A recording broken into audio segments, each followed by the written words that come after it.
मैं कोई इल्ज़ाम नहीं लगा रही हूँ, लेकिन मैं पूछना चाहती हूँ एमसीडी से, बीजेपी से, कमलजीत सहरावत जी से, ये कहाँ जा रहा है? क्यों नहीं इसमें ध्यान दिया गया?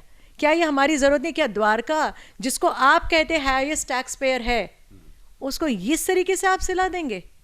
लेकिन हम तो काम करके दिखाएंगे और जनता हमारे काम को मानेगी और इसी वजह से हमें वोट भी देगी। पूरे द्वारका वार्ड भी 120 से हमें पूरा समर्थन मिल रहा है और 4 तारीख को बटन तो झाड़ू पे ही दबेगा और जीत भी हम रहे। तो जाहिर है कि उनके लोगों को भी पार्किंग देनी पड़ती, द्वारका वासियों को, उनके वार्ड वासियों को पार्किंग देनी पड़ती। ऐसे में उनको नहीं लगाना चाहिए था या उसका विरोध करना चाहिए था?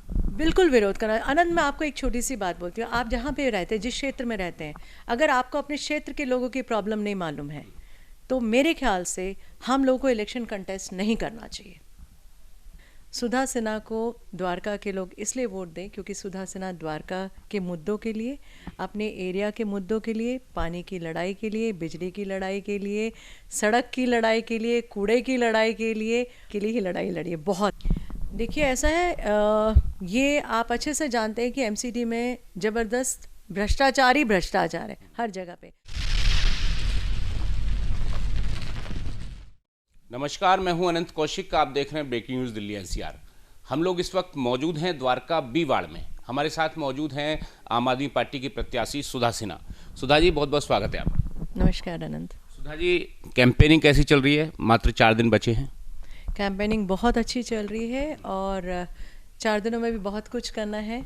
4 दिनों तक का सफ़र यह है कि हमें पूरे द्वारका वार्ड बी 120 से हमें पूरा समर्थन मिल रहा है और 4 तारीख को बटन तो झाड़ू पे ही दबेगा और जीत भी हम रहे। सुधा जी, अगर मैं बात करूं तो सुधा सिन्हा को लोग क्यों वोट दें?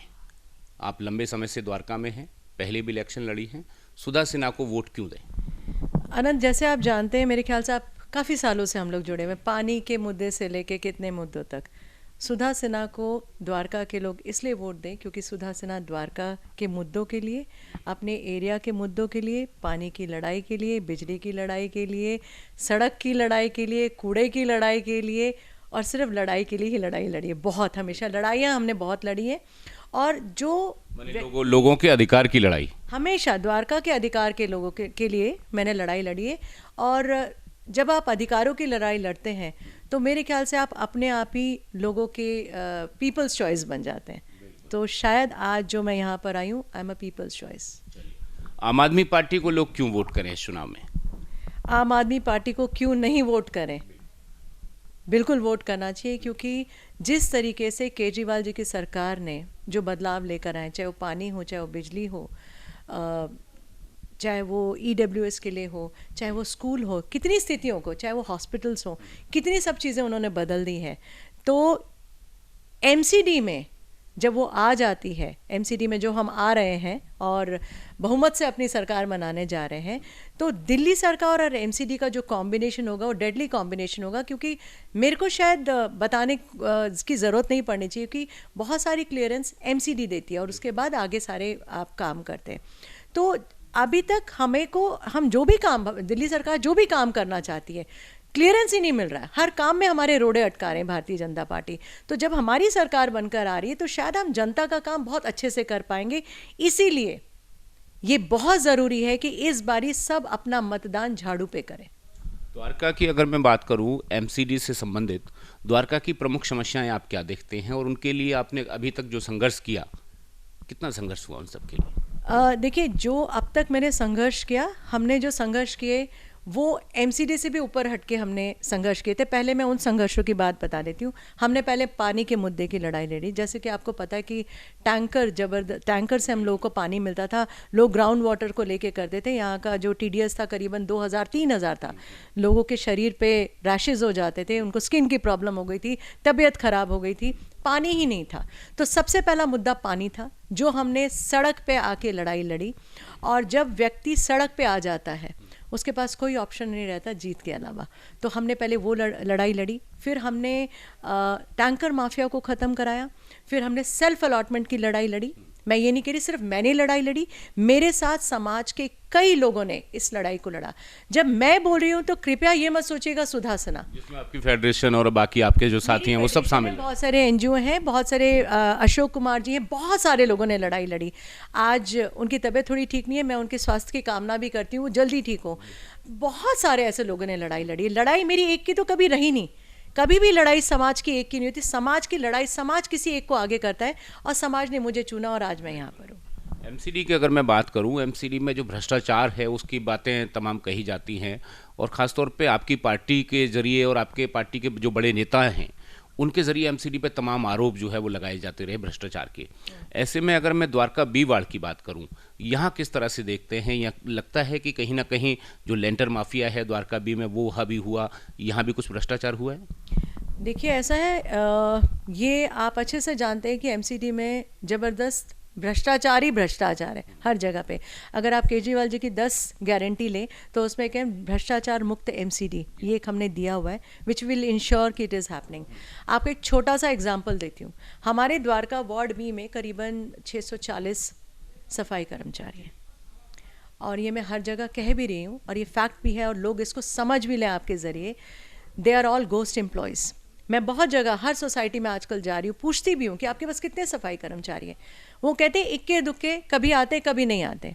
आप अनंत मुझे एक बात बताओ, हमारे जो सेक्टर है द्वारका वार्ड बी में जिसमें 6, 10, 11, 19, 22, 23 पोचनपुर अमराई आता है, हमारे पास अगर मैं कैलकुलेट भी करूं, कैलकुलेशन में मैं एकदम परफेक्ट मत जाइएगा, सुधा जी कह रही हैं, नहीं भी तो हमारे पास 32 से 34 सफाई कर्मचारी हिस्से में आने चाहिए सेक्टर के हिसाब से। कहाँ? सेक्टर के हिसाब, एक सेक्टर के हिसाब से मैं 18 से उसको कैलकुलेट करके जा रही हूँ। मुझे आप यही बता दीजिए, आप भी तो करते ही हैं और आप हमको हर जगह हमें चेस करते रहते हैं, कितनी बारी आपने सफाई कर्मचारियों को देखा है? ये भ्रष्टाचार नहीं है तो क्या? These are called ghost employees. उनकी तनख्वाह भी तो आ रही है, तो तनख्वाह कहाँ जा रही है?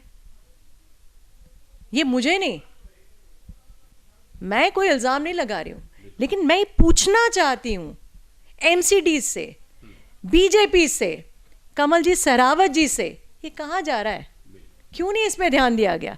क्या ये हमारी ज़रूरत नहीं? क्या द्वारका जिसको आप कहते हैं हाईएस्ट टैक्स पेयर है, उसको इस तरीके से आप सिला देंगे? लेंटर के नाम पे जो वसूली की गई या एमसीडी पे जो आरोप लगते हैं वो कितने सही लगते हैं आपको? बिल्कुल सही लगते हैं। मैं आज आपको एक छोटा सा एग्जाम्पल देती हूँ। हर चीज़ को मैं एग्जाम्पल से रिलेट करती हूँ क्योंकि जब आप लोग आपसे पूछते हैं ना तो दिल से दिल की बात होती है। दिमागी के तौर पे तो मेरा काम करता ही नहीं है, हम तो दिल वाले व्यक्ति हैं। मैं पार्क में प्रचार के लिए गई तो कोई एक व्यक्ति मिले, मैं नाम नहीं बताऊंगी, और वो हमारे विलेज के थे, गांव से थे। तो उन्होंने कहा मैडम ये बताइए आप लेंटर पे कितना पैसा खाएंगी? ये उनकी आपसे पूछा जीतने के बाद? नहीं, जीतने के बाद नहीं, मतलब जब मैं गई प्रचार पे गई तब अभी बहुत एक आप अगर जीतेंगी तो लेंटर पे आप कितना लेंगी, कितना पैसा खाएंगी?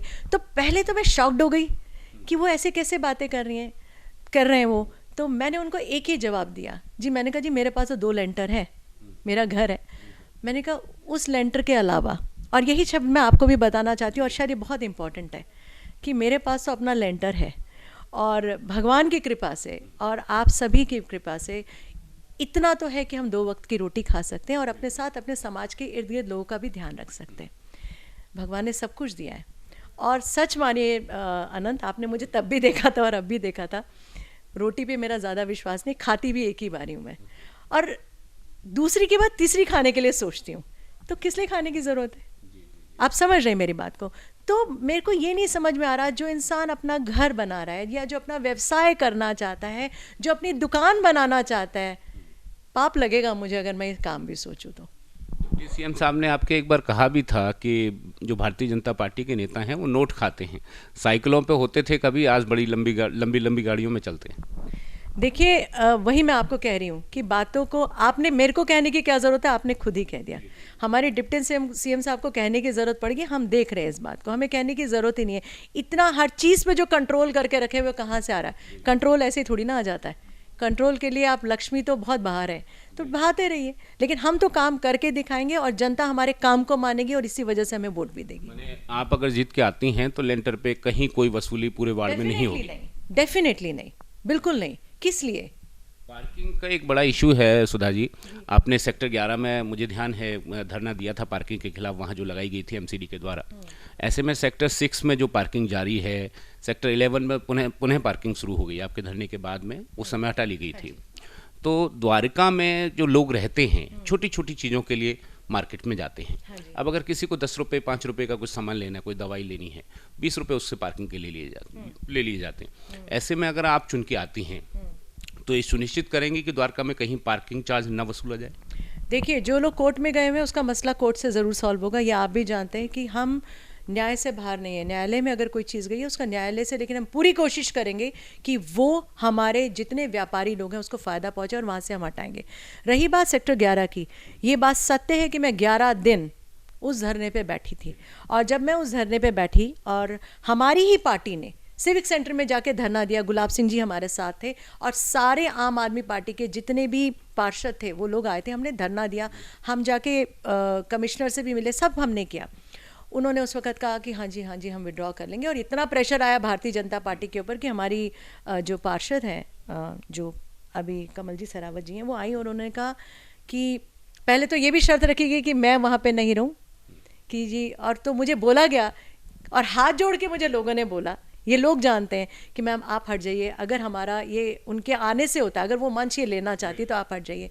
मैंने उनको एक ही चीज़ बोली, मैंने कहा लड़ाई भी मैंने आपके लिए लड़ी है, अगर मेरे हटने से आपका काम होता है, क्योंकि वो सिटिंग काउंसलर थी, मेरी तो क्या पहचान है, मेरी तो कोई हैसियत ही नहीं है, मैं तो लोगों के लिए थी, लोगों के लिए हूँ और लोगों के लिए रहूँगी। मैं कहा मेरे हटने से अगर आपका काम होता है, 11 दिन के मैंने उस धरने को वहाँ ख़त्म किया था और मैंने कहा था मैंने आपका काम करा दिया, हमारी पार्टी ने आपका काम कर दिया।